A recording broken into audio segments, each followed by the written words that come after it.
Innal ladzina amanu wa 'amilus solihati kanat lahum jannatul firdausi nuzula khalidina fiha la yabghuna 'anha hiwala. قل لو كان البحر مدادا لكلمات ربي Assalamualaikum warahmatullahi wabarakatuh. Innal hamdalillah nahmaduhu wa nasta'inuhu wa nastaghfiruh wa na'udzu billahi min shururi anfusina wa sayyiati a'malina. Man yahdihillahu fala mudilla lahu wa man yudlil fala hadiya lahu. Wa asyhadu an la ilaha illallah wahdahu la syarika lahu wa asyhadu anna Muhammadan 'abduhu wa rasuluh.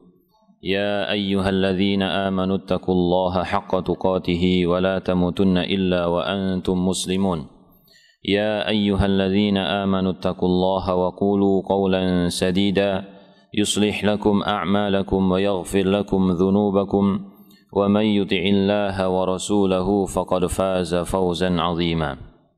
Amma ba'du, jamaah yang dimuliakan Allah Subhanahu wa taala, alhamdulillah kita bersyukur kepada Allah Subhanahu wa taala yang telah menjadikan kita orang-orang yang beriman, beribadah untuk Allah Subhanahu wa taala, mengikuti sunnah Rasulullah sallallahu alaihi wasallam. Dan juga Allah Subhanahu wa taala memberikan kita kenikmatan dunia agar kita bisa menggunakannya untuk menyempurnakan ketaatan kita, ibadah kita kepada Allah Subhanahu wa taala. Semoga Allah menjadikan kita sebagai hamba-hamba yang bersyukur, bisa menggunakan nikmat-nikmatnya sebagaimana semestinya, sebagaimana yang diperintahkan oleh Allah Subhanahu wa taala. Dan salawat serta salam semoga senantiasa tercurahkan kepada Nabi kita Muhammadin sallallahu alaihi wasallam yang telah menyampaikan pesan-pesan dari Allah Subhanahu wa taala kepada umatnya. Beliau adalah nabi yang terakhir. Tidak ada nabi yang diutus oleh Allah Subhanahu wa taala setelah Nabi Muhammad sallallahu alaihi wasallam. Dan ini adalah bagian terpenting dari akidah Ahlus Sunnati wal Jamaah, bahwasanya kita meyakini bahwa tidak ada seorang nabi pun yang baru diutus oleh Allah Subhanahu wa taala setelah Nabi kita Muhammad sallallahu alaihi wasallam. Dan barang siapa yang mengaku sebagai nabi atau mengikuti orang yang mengaku sebagai nabi setelah Nabi Muhammad sallallahu alaihi wasallam, ini bukanlah bagian dari agama Islam dan menyebabkan orang-orang tersebut keluar dari agama Islam. Maka kita bangga, kita senang dengan dijadikannya kita sebagai umat Nabi sallallahu alaihi wasallam, karena umat beliau adalah umat yang terbaik. Nahnul akhirun al-awwaluna yaumal qiyamah. Kita ini adalah orang yang belakangan, tetapi kita orang yang duluan nanti pada hari kiamat, ya.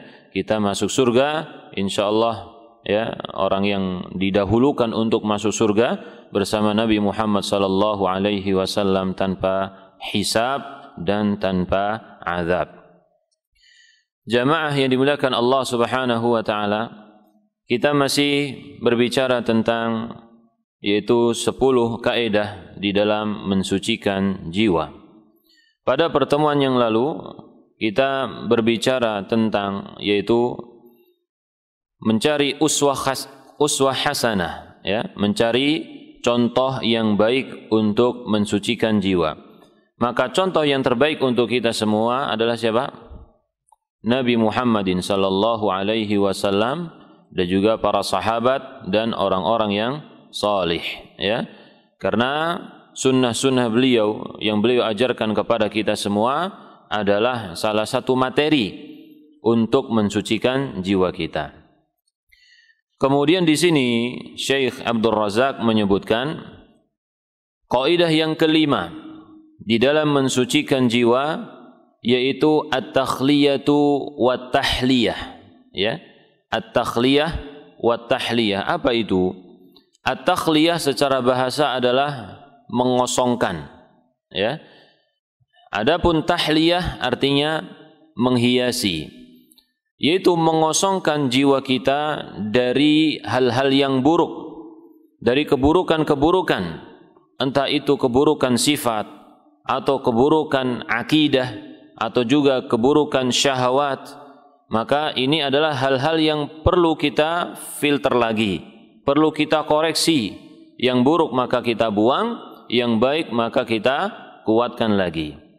Adapun tahliyah, ya, tahliyah ini menghiasi, yaitu mengisi jiwa kita dengan hal-hal yang baik, hal-hal yang positif, hal-hal yang benar. Maka sesungguhnya kebenaran yang diserap oleh jiwa kita itu akan menghantarkan kepada kebaikan amal-amal kita, ya, amal-amal jawarih kita. Jadi ini kita bisa bayangkan seperti rumah. Kita punya rumah.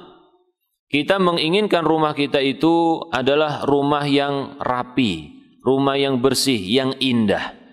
Maka cara kita adalah dengan mengoreksi barang-barang yang ada di rumah kita itu yang sudah rusak, yang sudah tidak terpakai, yang memenuhi rumah. Kita lihat apa ya. Kalau ketemu maka kita bisa keluarkan dari rumah kita, ya. Kemudian setelah bersih ini barang-barang sudah tidak terpakai, maka rumah kita akan terlihat lebih longgar. Kemudian kita memasukkan sesuatu yang perlu, mungkin ada yang perlu dicat, ya, perlu dibetulkan, perlu ditambah ini dan itu. Tentu harus sesuai dengan kebutuhan dan juga sesuatu yang baik. Nah, kalau dalam masalah rumah, insya Allah kita semua sangat perhatian. Betul ya? Dalam masalah rumah, ya, isi rumah, perabotan rumah, kebersihan, kerapian rumah, kita sangat perhatian. Dan seperti itulah kita memperlakukan jiwa kita. Ya? Seperti itulah kita memperlakukan jiwa kita. Bagaimana rumah kita itu supaya terlihat bagus, maka jiwa kita itu bagaimana juga supaya terlihat bagus, yaitu dengan cara at-takhliyah wa tahliyah. Ya, yaitu mengosongkan dari sesuatu yang tidak baik dan mengisinya dengan sesuatu yang baik. Beliau mengatakan, takhliyatun nafsi awwala, membersihkan jiwa, mengosongkan jiwa yang lebih utama, yaitu bitathhiriha 'anir radha'ili, dengan membersihkannya dari hal-hal yang hina, wal ma'asi wal dhunub, dari kemaksiatan-kemaksiatan dan juga dosa. Thumma tahliyatiha ba'da dzalika bi fi'li ta'at, kemudian setelahnya menghiasinya dengan melakukan amalan-amalan ketaatan, wal qurubat, dan juga amalan yang bisa mendekatkan diri kita kepada Allah Subhanahu wa taala. Ini beliau ambil yaitu dari firman Allah Subhanahu wa taala di dalam surat At-Taubah ayat 103 yang bunyinya adalah khudh min amwalihim shadaqatan tutahhiruhum wa tuzakkihim biha wa shalli alaihim, yaitu ambillah dari harta mereka suatu sedekah, ya, suatu sedekah. Ini sedekah salah satu bentuknya adalah dengan apa? Dengan harta, ya. Pada dasarnya sedekah ini adalah lafaz yang sangat umum untuk mencakup seluruh kebaikan, baik itu kebaikan harta, kebaikan amal kita, kebaikan lisan kita, ya, atau bahkan juga niat baik kita. Sebagaimana Nabi sallallahu alaihi wasallam mengatakan apa? Kullu ma'rufin shadaqah. Setiap kebaikan itu adalah sedekah. Dan yang dimaksud sedekah di sini adalah sedekah maliyah, sedekah yang berupa harta. Maka Allah Subhanahu wa taala mengatakan, ambillah dari harta mereka sebagai sedekah, tutahhiruhum wa tuzakkihim biha. Di sini Allah Subhanahu wa taala menyebutkan dua fiil, dua kata kerja. Yang pertama adalah tutahhiruhum, tathhir, yang artinya membersihkan. Tentu maksud dari membersihkan ini adalah membersihkan dari apa? Kotoran-kotoran. Wa tuzakkihim, ya. Dan juga tazkiyah. Tazkiyah itu artinya adalah nama kebaikan, ya, ziyadatul khair, dan juga nama yaitu sesuatu yang berkembang, gitu ya. Jadi dibersihkan dulu, baru kemudian diisi dengan sesuatu yang baik. Beliau mengatakan, fihi isyaratun ila maqamit takhliyati anis sayyiat. Di dalam ayat tersebut, ya, kata takhliyah, ada suatu isyarat yang menunjukkan kepada kita semua, yaitu maqam at-takhliyah, kedudukan takhliyah. Yaitu kedudukan apa tadi? Takhliyah artinya mengosongkan, ya. Mengosongkan dari sesuatu yang buruk, bitathhirihim minadz-dzunub, yaitu dengan membersihkannya dari dosa-dosa. Adapun kalimat tuzakihim isyaratun ila maqamit tahliyati bil fadaili wal hasanat. Di dalamnya terdapat isyarat tentang kedudukan at-tahliyah, yaitu menghiasi diri dengan hal-hal yang utama dan juga dengan kebaikan-kebaikan. Wa taqdimut tathhiri wa taqdimit tathhiri 'ala tazkiyati min babi taqdimit takhliyati 'ala tahliyah, ya. Dan mendahulukan takhliyah atau mendahulukan pembersihan ini, ya. Kemudian kedua disebutkan tentang tazkiyah. Saya ulang. Jadi yang pertama tadi lafadznya apa? Tutahhiruhum. Nah, ini namanya tathhir. Yang kedua baru disebutkan apa? Tazkiyah. Ya, setelah tathhir baru tazkiyah. Maka tathhir ini mewakili kata takhliyah. Adapun tazkiyah mewakili kata tahliyah, ya. Sebenarnya ini sesuatu yang sama, hanya saja istilahnya saja yang berbeda, ya. Jadi tathhir artinya adalah takhliyah, tazkiyah artinya adalah apa? Tahliyah. Fala budda liman arada tazkiyata nafsihi. Maka seseorang yang ingin mensucikan jiwanya itu, dia harus ayyuqli'a awwalan 'anidz-dzunubi wal atham. Dia harus pertama kali melepaskan diri dari dosa-dosa dan juga perbuatan yang maksiat, ya, yang tercela. Allati tufsidul qalba, yang bisa merusak jiwanya, ya, merusak hatinya. Wa tahjibu anhu nural hidayati wal iman, dan juga bisa menghalangi darinya cahaya hidayah dan juga keimanan, ya. Karena seseorang yang melakukan perbuatan dosa, dia senantiasa melakukan perbuatan dosa, orang tersebut bisa dihukum oleh Allah Subhanahu wa taala dengan terjatuh pada dosa yang lainnya, ya. Ini sebagaimana firman Allah Subhanahu wa taala, falamma zaghu azaghallahu qulubahum. Ketika mereka sudah tersesat, ya, maka Allah Subhanahu wa taala sesatkan hati mereka. Mungkin seseorang melakukan pelanggaran dari segi amalan, ya, dari segi amalan pertama, tapi kemudian Allah Subhanahu wa taala menghukum dia dengan kesesatan dari segi keyakinan. Kalau kita bertanya, mana yang lebih dahsyat pengaruhnya, dosanya, kesesatannya, yaitu dari segi amalan atau dari segi keyakinan, ya, mana yang lebih bahaya? Tentu jawabnya adalah dari segi keyakinan. Kenapa dari segi keyakinan? Karena keyakinan inilah yang menggerakkan seluruh tubuh kita, ya. Kata Nabi sallallahu alaihi wasallam, inna fil jasadi mudghatan, sesungguhnya di jasad itu ada segumpal daging, idza salahat salahal jasadu kulluh. Kalau segumpal daging ini baik, maka seluruh tubuh kita juga baik. Wa idza fasadat fasadal jasadu kulluh. Tapi kalau dia itu rusak, buruk, maka seluruh tubuh kita ini juga apa? Buruk. ya. Nah, jadi artinya apa? Artinya adalah kalau kita berusaha menjaga diri kita, anggota tubuh kita dari perbuatan maksiat, insya Allah Allah juga akan menjaga hati kita dari tersesat, ya. Jadi hati kita senantiasa baik, memerintahkan tubuh kita untuk melakukan hal-hal yang baik. Dan sebagian orang juga menganggap bahwasanya at-takhliyah wa tahliyah ini sesuatu yang harus dilakukan dengan bersamaan. Apalagi di masa fitnah sekarang ini. Fitnah itu artinya apa sih, Pak? Apa artinya? Fitnah itu asal katanya adalah ujian. Ya. Jadi fitnah itu kita sering mendengar orang terjatuh ke dalam fitnah. Apa maksudnya? Yaitu seseorang yang diuji oleh Allah Subhanahu wa taala.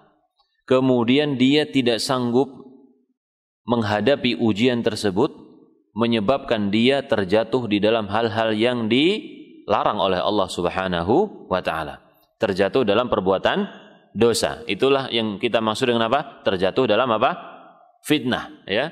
Fitnah harta, fitnah jabatan, ya, fitnah wanita, fitnah anak-anak dan lain sebagainya, ya. Jadi terfitnah dengan wanita misalkan, ya. Apa maksudnya? Yaitu hatinya itu senantiasa memikirkan wanita tersebut sehingga dia menghabiskan banyak waktunya ke dalam sia-siaan dan juga dosa. Taib. Dan tadi kita sebutkan bahwasanya sebagian orang mengatakan proses takhliyah wa tahliyah ini dilakukan secara bersamaan, yaitu kita sambil berusaha mengosongkan hal-hal yang buruk dari jiwa kita, kita juga menghiasinya. Karena menghiasi diri kita dengan hal baik ini akan bisa menggeser keburukan, ya. Ana lebih cenderung kepada yang kedua ini. Karena kita sebagai hamba Allah Subhanahu wa taala susah membersihkan jiwa itu 100% bersih dari seluruh penyakit-penyakitnya. Tidak ada nodanya sama sekali. Ini hampir mustahil, tidak mungkin, ya. Kecuali orang-orang yang dibersihkan jiwanya oleh Allah Subhanahu wa taala. Maka kita berusaha menjalankan dua-duanya. Kita berusaha introspeksi diri, mengoreksi diri kita ini. Sesuatu yang kurang dalam diri kita maka jangan dibanggakan. Ya. Sebagian orang itu bangga ketika dia memiliki sifat yang emosional misalkan, suka marah-marah, suka berantem. Ketika ditegur, ya, dia sudah misalkan udah belajar dia ini, tapi masih ada sifat-sifat yang enggak baik. Salah satunya apa? Ini, sifat suka marah. Ketika ditegur, dia mengatakan apa? Ya memang aku seperti ini gitu ya. Aku memang sifatku seperti ini, enggak bisa dirubah. Loh, kata siapa? Ya, ini artinya apa? Orang tersebut membanggakan sifat buruknya, tidak mau merubahnya. Ini yang susah untuk dirubah. Tapi kalau seseorang ketika diingatkan, iya ini sifat buruk aku belum bisa, aku sedang berusaha menghilangkannya. Ini kan enak, ya.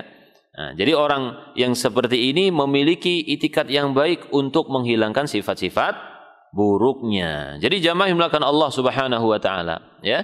Kita berusaha introspeksi diri. Kalau kita tidak mampu mengoreksi diri kita sendiri, maka bisa kita gunakan orang lain. Ya, kita bisa gunakan orang lain. Siapa orang lain tersebut? Orang yang paling dekat dengan kita. Salah satunya adalah siapa?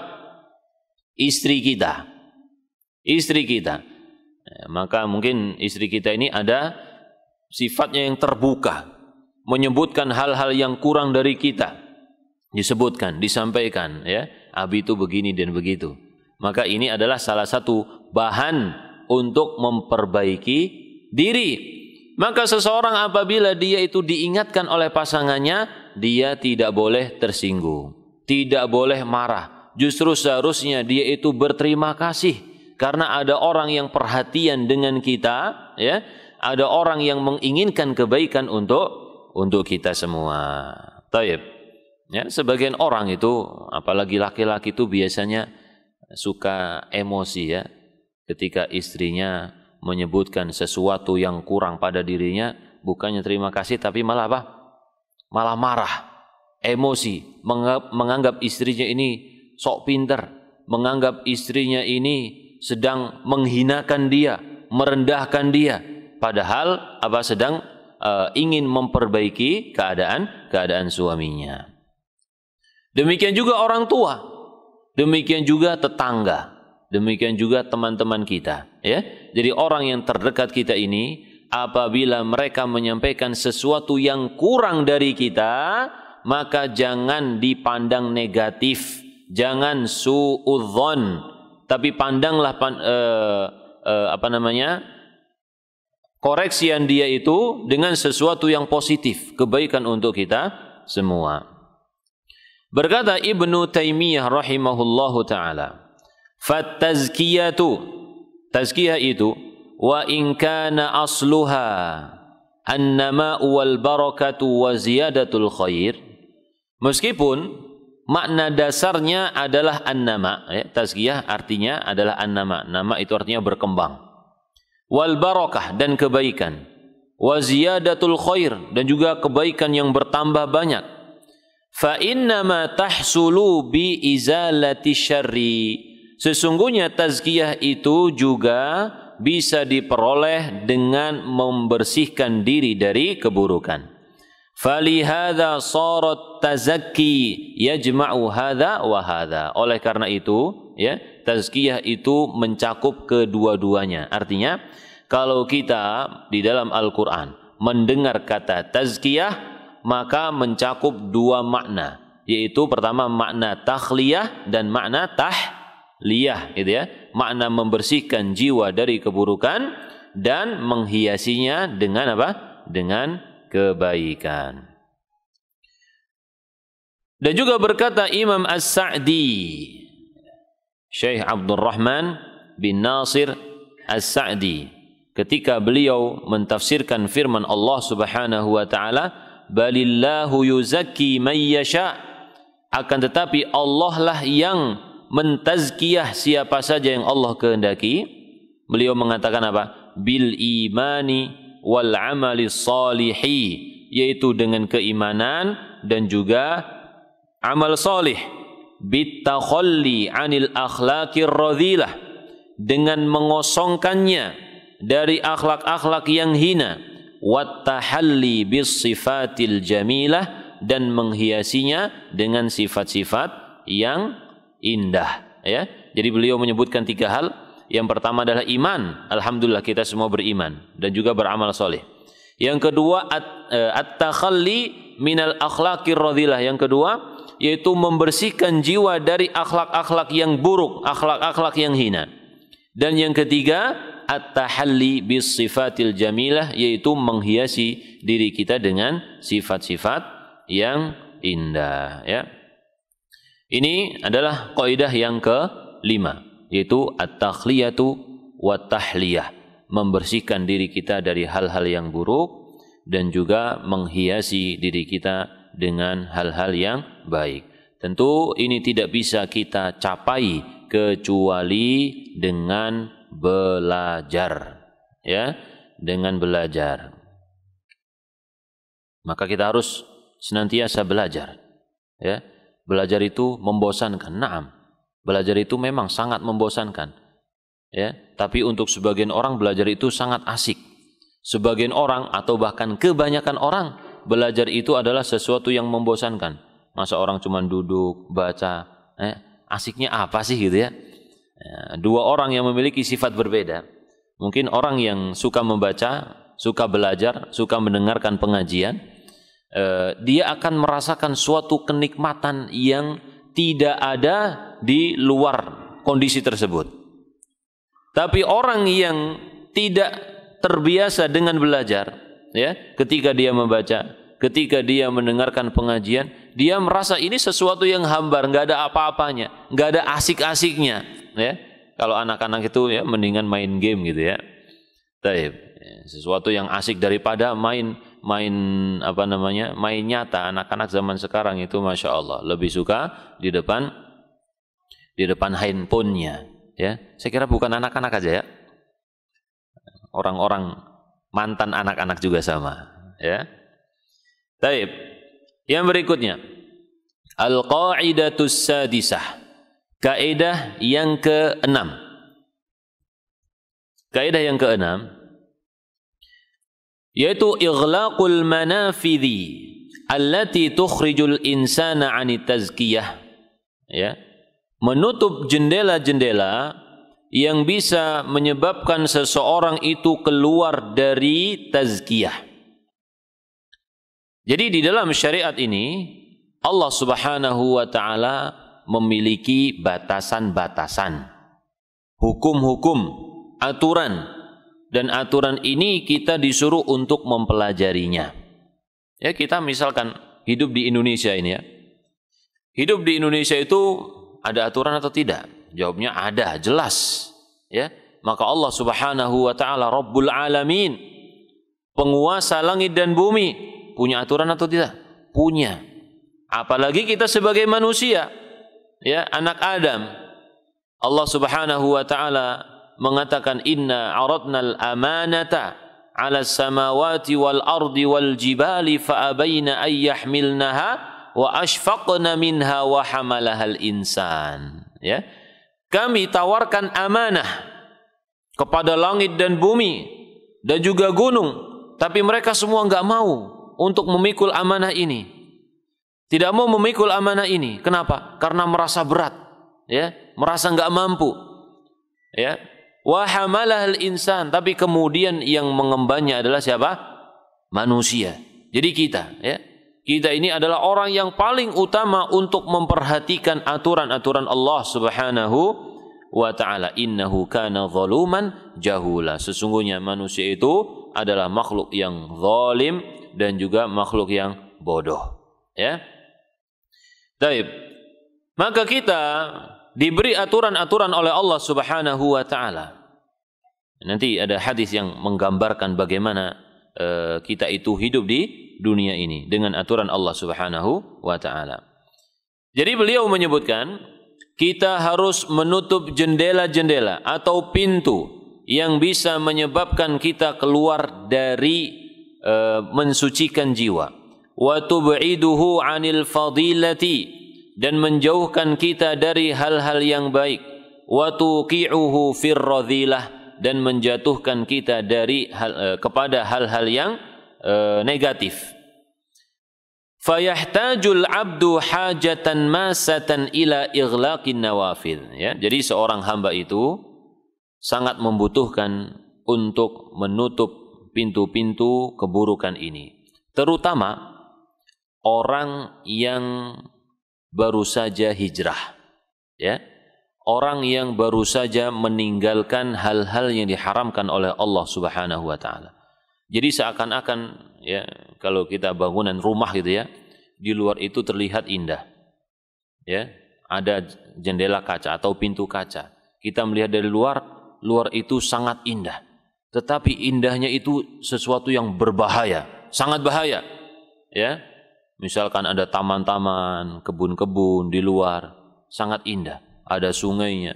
Tetapi ketika kita keluar, di sana ternyata ada hewan buas yang siap menerkam kita.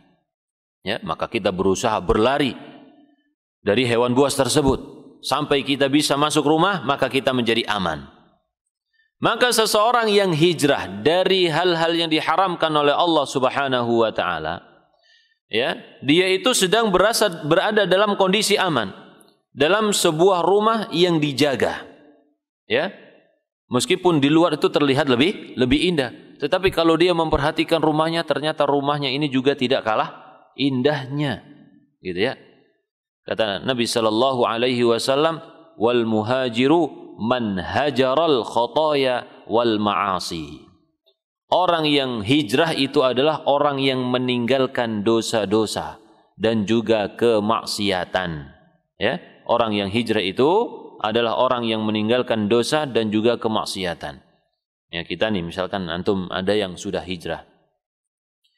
Ya, mungkin dulu nggak sholat, tapi kemudian bertobat kepada Allah Subhanahu wa taala, kemudian sholat. Ini hijrah atau bukan? Hijrah. Ya. Dulu suka memakan harta haram, tidak peduli dengan harta halal atau haram. Kemudian ya hijrah, memperhatikan harta halal dan juga haram, ditinggalkan. Ya. Taib. Maka kondisi ketika dia hijrah ini penuh dengan tantangan. Ya. Penuh dengan tantangan. Makanya orang yang hijrah itu harus mempersiapkan pertama kali adalah niatnya yang benar. Ya, niatnya yang benar karena Allah Subhanahu wa taala. Pastikan dulu bahwasanya kalau kita ini meninggalkan sesuatu yang haram ini karena siapa? Karena Allah Subhanahu wa taala. Kemudian yang kedua, siapkan diri untuk menghadapi resiko yang mungkin terjadi pada kita ketika kita apa? Hijrah. Kalau kita belum tahan dengan resikonya, tidak terbayang dengan resiko yang mungkin kita hadapi, pikir-pikir dulu. Kenapa? Kalau kita nggak tahan nanti bisa kembali lagi kepada hal yang diharamkan oleh Allah Subhanahu wa taala, ya. Jadi kita pikirkan resiko dulu. Kalau sudah kita pikirkan, kita bayangkan, ya bismillah karena Allah Subhanahu wa taala aku tinggalkan ini, ya, maka semua resiko yang mungkin terjadi aku harus hadapi. Ini sebagaimana firman Allah Subhanahu wa taala, am hasibtun alif lam mim, dalam surat Al-Ankabut, am hasibal gimana? Alif lam mim.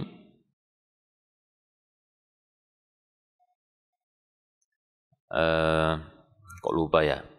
Ayat yang ke-2. Gimana bunyinya? Yang hafal surat Al-Ankabut nih.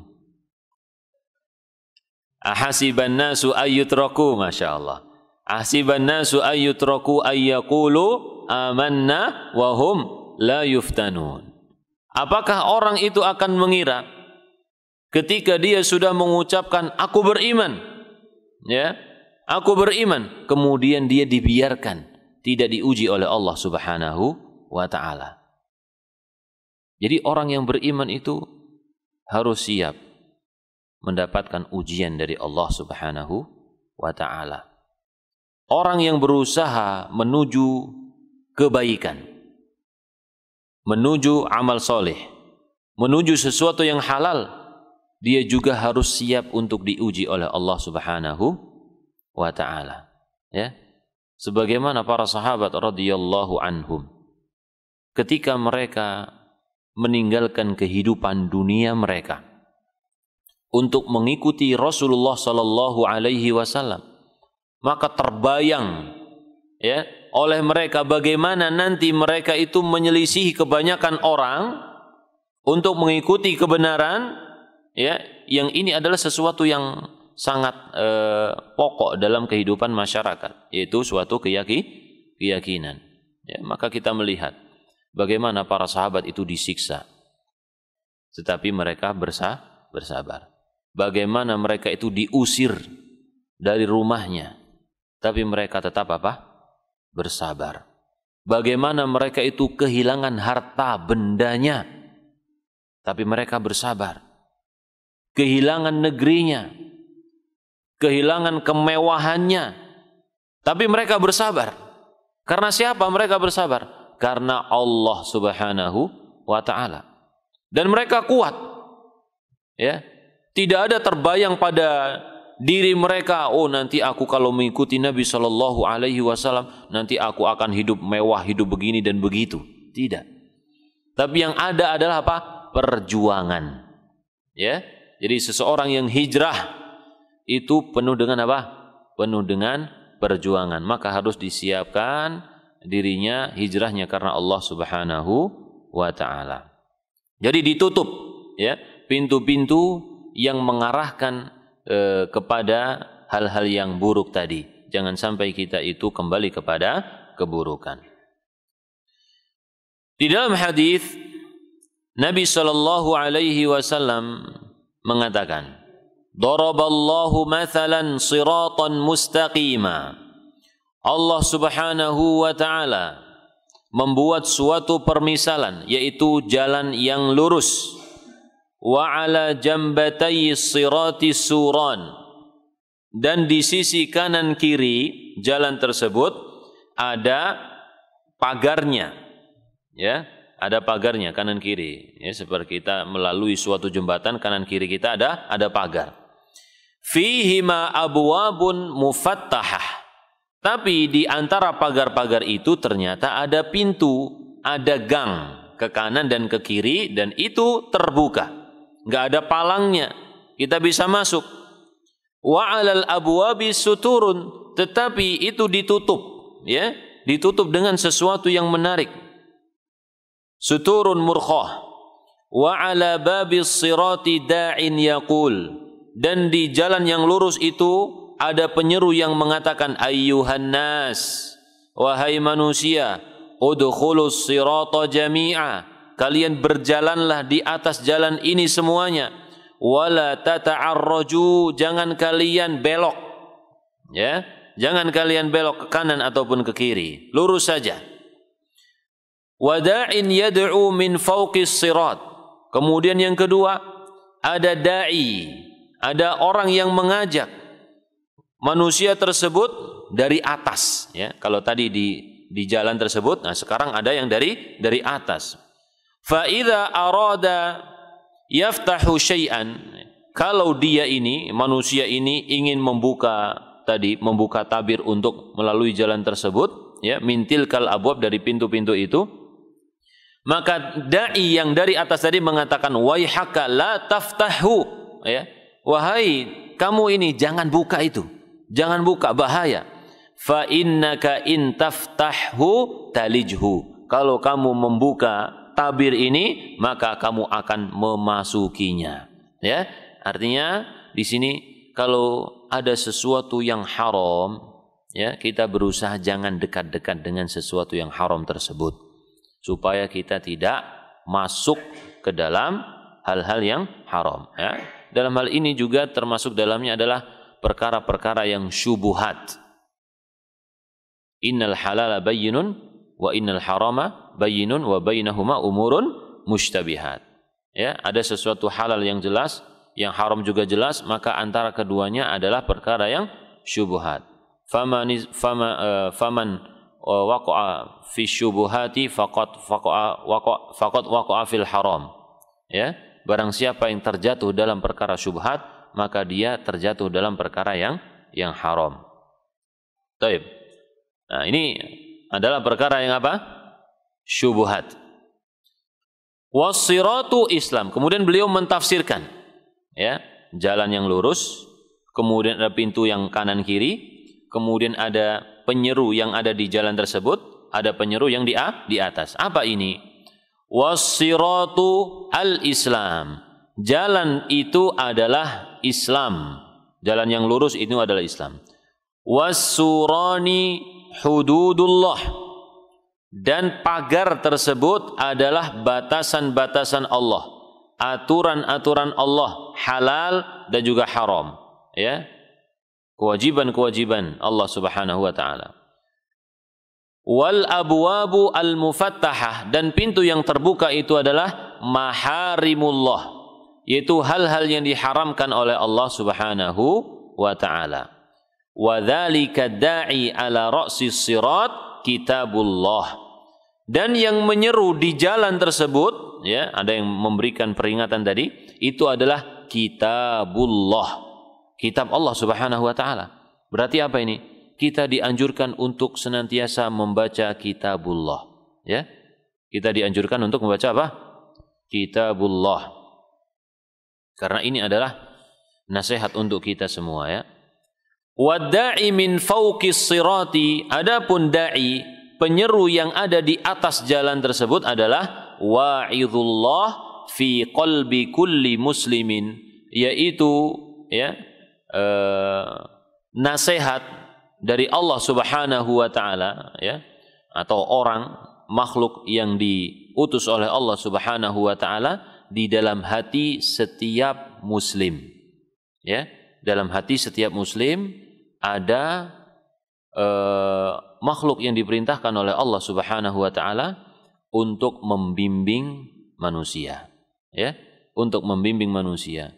Maka sering jamaah melakukan Allah Subhanahu wa taala, kita merasakan, ya, di telinga kita itu terdengar bisikan-bisikan yang baik, terkadang terdengar bisikan-bisikan yang buruk, ya. Maka kita itu memiliki qarin dari kalangan jin dan juga memiliki penjaga dari kalangan apa? Malaikat. Ini salah satu dalilnya. Dan juga firman Allah Subhanahu wa taala, lahu mu'aqibatum min baini yadayhi wa min khalfihi yahfazunahu min amrillah. Manusia itu ada yang menjaganya, ya, dari depan dan juga belakang, ya, menjaganya dengan perintah Allah Subhanahu wa taala. Jadi Allah Subhanahu wa taala sangat perhatian kepada kita semua, ya. Allah Subhanahu wa taala sangat perhatian kepada kita semua. Akan tetapi orang yang jiwanya buruk itu lebih memilih keburukan. Orang yang jiwanya baik maka dia akan memilih kebaikan. Dan di dunia ini Masya Allah, manusia saja dalam berdakwah berbeda-beda. Ada yang mendakwahkan kebaikan, ada yang mendakwahkan keburukan. Ada yang mendakwahkan kebenaran, ada yang mendakwahkan kesesatan. Tetapi, ya, kita lihat setiap dakwah itu mesti ada yang mengikuti, ya. Setiap dakwah, orang yang berdakwah kebaikan, berdakwah keburukan diikuti. Ada orang yang berdakwah dengan kebohongan, kesesatan, ada juga yang mengikuti. Kenapa seperti ini? Ya, kata Nabi SAW, an-nafsu junudun mujannadah. Jiwa itu berkelompok-kelompok. Kalau dia cocok dengan kelompok tersebut, maka dia akan kumpul, gitu ya. Kalau dia nggak cocok, maka dia akan berpisah. Ya. Jadi seperti itu. Kalau kita sudah ngasih tahu ini nggak benar, ya, ini bohong, ini salah dan lain sebagainya. Tapi kalau jiwa itu memang cocoknya seperti itu, lebih cenderung kepada kesesatan, cenderung kepada hal-hal yang dusta dan lain sebagainya, itu nggak bisa meninggalkan, susah. Kecuali kalau Allah Subhanahu wa taala memberikan hidayah, ya. Maka kita minta kepada Allah Subhanahu wa taala semoga kita ini menjadi hamba Allah Subhanahu wa taala yang ditunjukkan kepada kebaikan untuk mengikutinya dan ditunjukkan kepada keburukan agar kita bisa menjauhinya.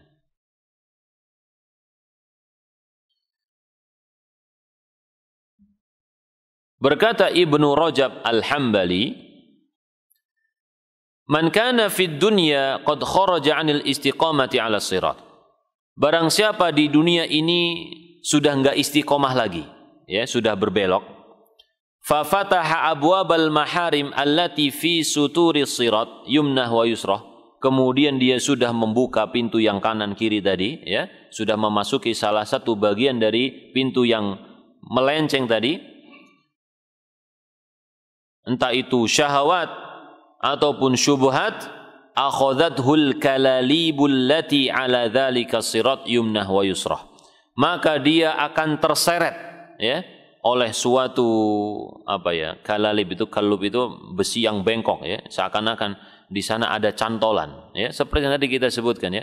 Jadi seakan-akan kita itu berada di tempat yang aman, kita melihat luar itu kayaknya bikin penasaran, kayaknya indah, ya. Ketika kita keluar ternyata di sana banyak bahaya, ya. Dan sini beliau menyebutkan kalalib, yaitu duri-duri yang tajam, yang siap untuk merobek kita semua.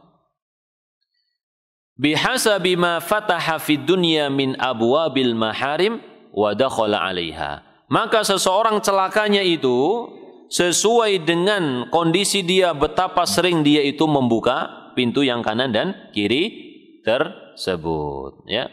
Maka kita berusaha, ya, menjauhi hal-hal yang diharamkan oleh Allah Subhanahu wa taala. Ini kembali lagi, ya, intinya adalah belajar agar kita mengetahui aturan-aturan Allah Subhanahu wa taala.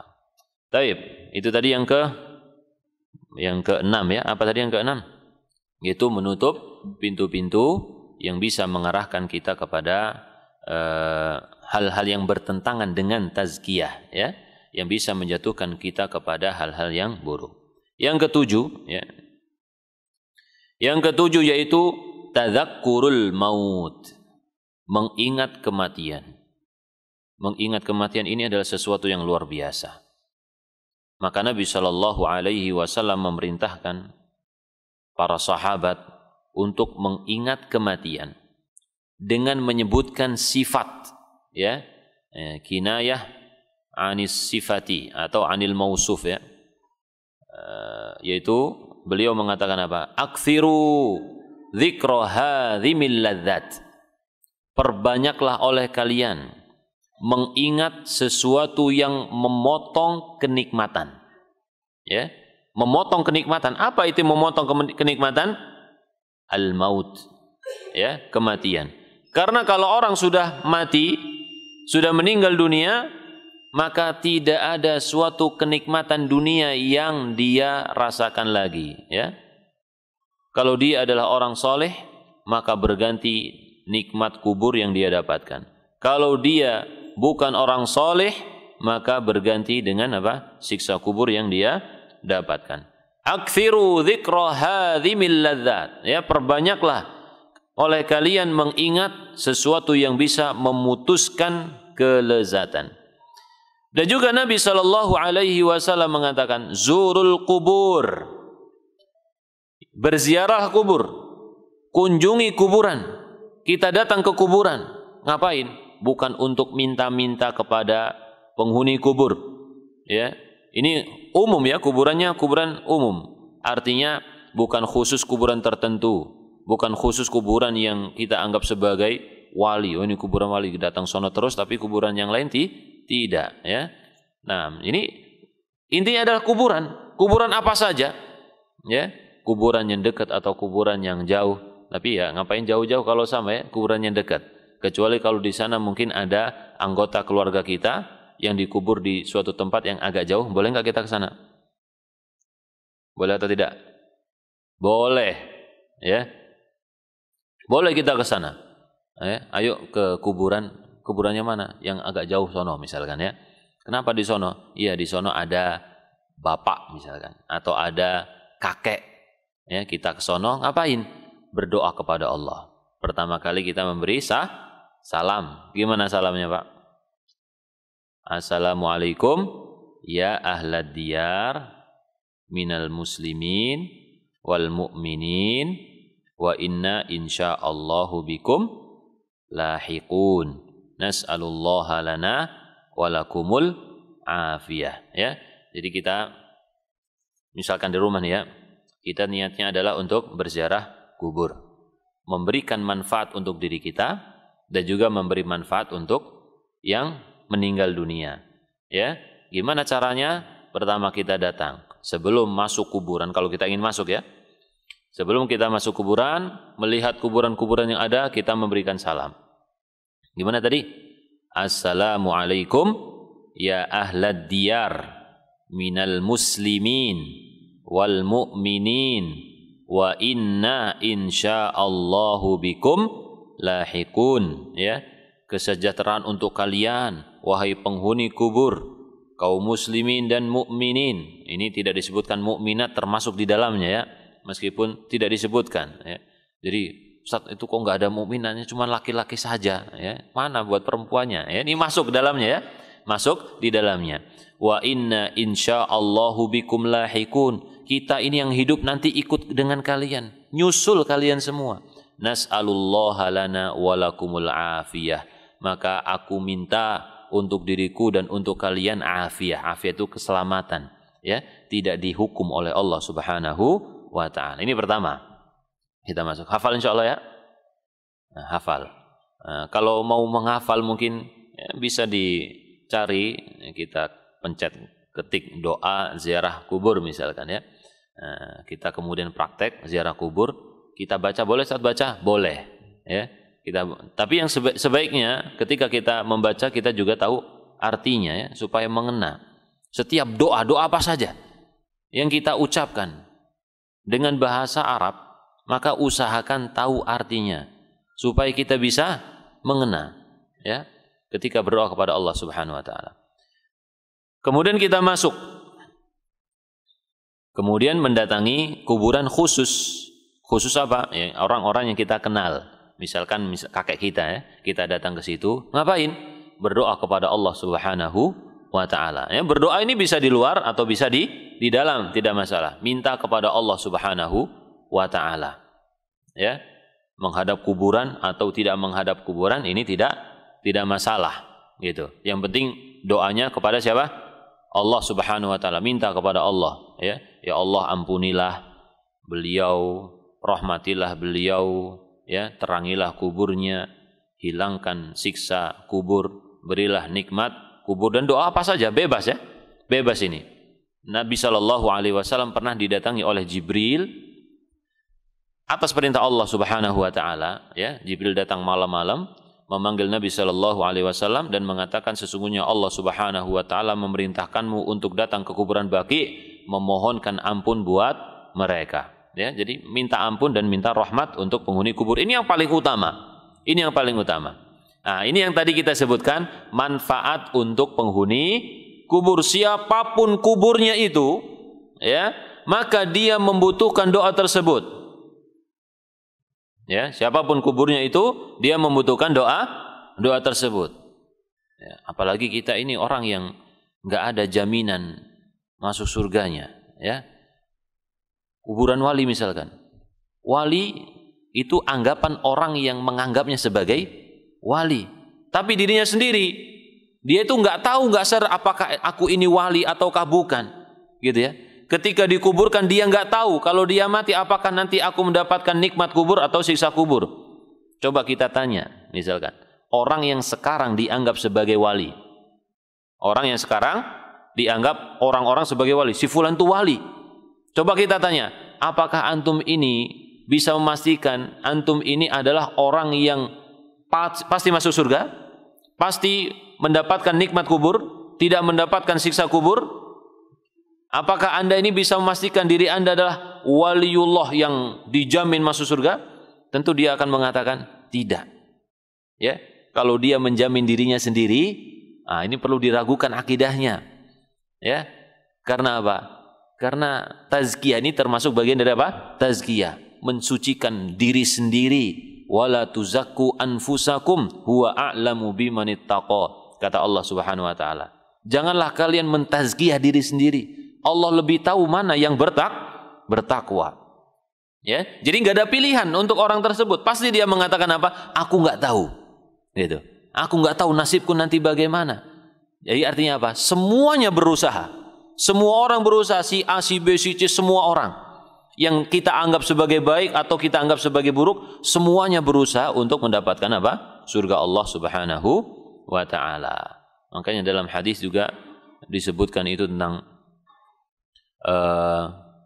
inna ahadakum la ya'malu bi amali ahli jannah fima yabdu linnas.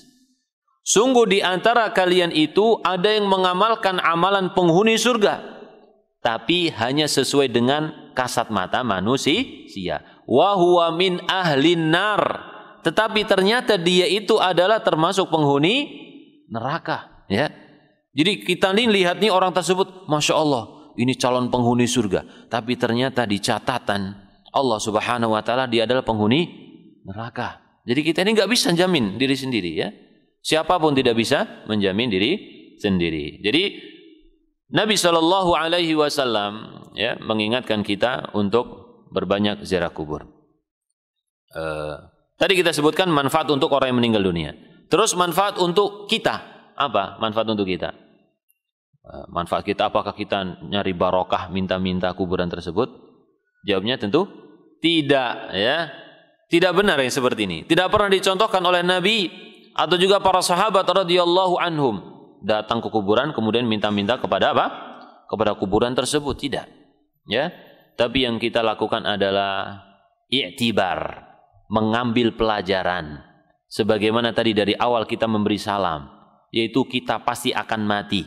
Menyusul orang-orang yang ada di tanah tersebut, meninggalkan jabatan, meninggalkan keluarga yang kita sayangi, meninggalkan jabatan yang kita mengorbankan apa saja untuk mendapatkan jabatan tersebut, meninggalkan rumah yang besar yang kita bangun, meninggalkan harta kekayaan, ya, dan lain sebagainya. kemudian dibungkus dengan kain kafan saja dan dimasukkan ke dalam kubur. Ini iktibar, ya. Ini sangat penting. Jadi orang yang mengingat kematian ketika beramal misalkan berbeda, ya. Orang yang mengingat kematian ketika beramal soleh ini berbeda. Makanya dalam hadis Nabi Shallallahu Alaihi Wasallam, hadis Abu Ayyub Al Ansari riwayat Ibnu Majah, Nabi Shallallahu Alaihi Wasallam mengatakan, "Sallu salata muwaddi'in." Ya, kalau kamu idza kumta fi salatika, fasalli salata muwaddi'in. Ya, kurang lebih seperti itu lafadznya. Apabila kamu berdiri untuk solat, maka solatlah kamu seperti orang yang berpamitan. Artinya anggap solatmu ini solat yang terakhir. Ya, apa maksudnya? Solat terakhir. Setelah ini gak ada solat lagi. Ini anggapan kita nih. Maka kita berusaha ini adalah solat yang terakhir, ibadah satu-satunya. Gak tahu ibadah sebelumnya diterima oleh Allah atau tidak. Yang terakhir ini jangan sampai gak diterima. Maka kita berusaha solat dalam kondisi yang sangat khusyuk. Tapi kalau kita merasa diri kita ini, oh umurku masih panjang, aku masih sehat, aku masih punya cita-cita yang tinggi, ya, ambisinya juga masih tinggi, maka kondisi seperti ini akan sangat mengganggu kekhusyuan kita. Karena kita masih merasa hidup panjang, dalam sholat kita itu masih memikirkan dunia.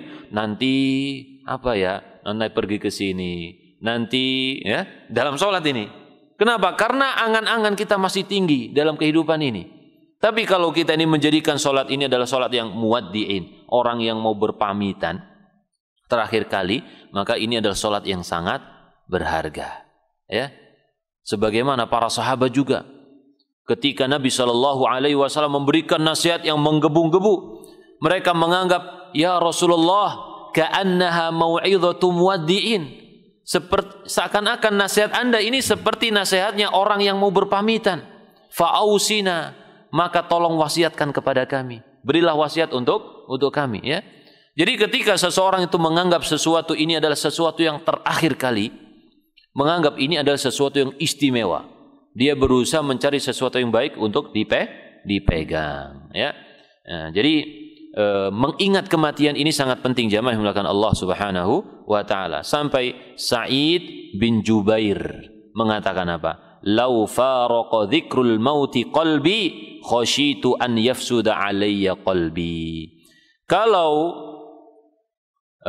mengingat kematian itu hilang dari hatiku, maka aku takut hatiku akan rusak. Ya. Nah, sebagian orang itu ingat kematian tapi merasa enggak takut kematian. Orang jahat misalkan, wah, biarin aku mati. Aku enggak takut mati misalkan, ya. Ya, enggak takut mati. Ini bisa jadi orang yang bodoh, tidak tahu kehidupan akhirat, kehidupan alam barzakh, ya, atau dia ini adalah orang yang tersesat, menganggap dirinya misalkan pasti diampuni oleh Allah, pasti masuk surga, pasti mendapatkan nikmat, ya. Ini jangan sampai kita menjadi orang seperti ini. Naudzubillah. Ya, biarkan kalian masuk surga, aku sendiri masuk neraka. Naudzubillah. Ini ucapan orang yang apa? Yang sangat bodoh ini, ya. Ya, mencelakakan dirinya sendiri. Di dunia saja dia mencari keselamatan, tetapi di akhirat dia mempersilahkan orang lain mendapatkan keselamatan dan mencelakakan dirinya sendiri. Ya. Nabi Shallallahu Alaihi Wasallam mengajarkan kita, Allahumma inni as'alukal jannah wa a'udzubika minan nar. Ya Allah, aku minta surga dan lindungilah aku dari siksa neraka. Sedikit pun kita tidak akan mampu untuk menahan siksa Allah Subhanahu wa taala. Siksa Allah disifati dengan syadid, sangat keras. Ghalidh, keras, ya. Alim, sangat pedih. Mungkin kita pernah tertusuk, pernah terluka. Ini tidak seberapa. Tidak seberapa. Tapi siksa Allah Subhanahu wa taala di akhirat itu sifatnya sangat pedih. Ya, sangat pedih. Yang paling pedih kondisi apa kira-kira Bapak-bapak? Pernah enggak mengalami suatu kondisi sangat pedih? Ya. Pedih ketika kita rasakan yaitu kalau bercampur dengan rasa panas. Ya. Pedih itu, sakit yang sempurna itu kalau bercampur dengan apa? Rasa panas. Ya. Orang misalkan asam urat misalkan, ya. Itu sakit. Sakit bukan? Ada rasa apa? Panasnya. Atau orang apa saja lah ya. Pokoknya yang bercampur dengan rasa panas ini pedihnya luar biasa. Maka di akhirat Allah Subhanahu wa taala juga menyebutkan siksanya siksa neraka, api, tetapi ditambah dengan siksaan yang lain. Maka pantaslah Allah Subhanahu wa taala menyebutkan siksanya adalah siksa yang sangat pedih, ya. Seandainya kita dicelupkan sekali saja, maka itu akan hilang ingatan kita ketika kita menikmati kehidupan dunia meskipun 100 tahun, 200 tahun. Ini enggak ada nilainya kalau kita sekali dicelup di neraka. Na'udzubillahi minan nar. Baik, mungkin itu saja yang bisa kita baca untuk pagi hari ini. Semoga Allah Subhanahu wa taala memberikan hidayah kepada kita semua agar kita bisa kuat untuk menghadapi ujian-ujian yang Allah Subhanahu wa taala berikan kepada kita semua. Kita berhasil dan mendapatkan predikat husnul khatimah, yaitu akhir yang baik, karena Nabi sallallahu alaihi wasallam mengatakan innamal a'malu bil khawatim. Sesungguhnya amal itu dilihat akhirnya, ya. Kalau dia akhirnya baik, bertobat kepada Allah, muslim, maka itulah yang dihitung oleh Allah Subhanahu wa taala. Adapun sebelumnya akan ditutup dengan hal tersebut. Kita akhiri untuk sesi pagi hari ini. Kurang lebihnya saya mohon maaf. Rabbana atina fid dunya hasanah wa fil akhirati hasanah wa qina adzabannar. Subhanakallahumma wa bihamdika asyhadu an la ilaha illa anta astaghfiruka wa atubu ilaik. Assalamualaikum warahmatullahi wabarakatuh. قل إنما أنا بشر مثلكم يوحى إلي أنما إلهكم إله واحد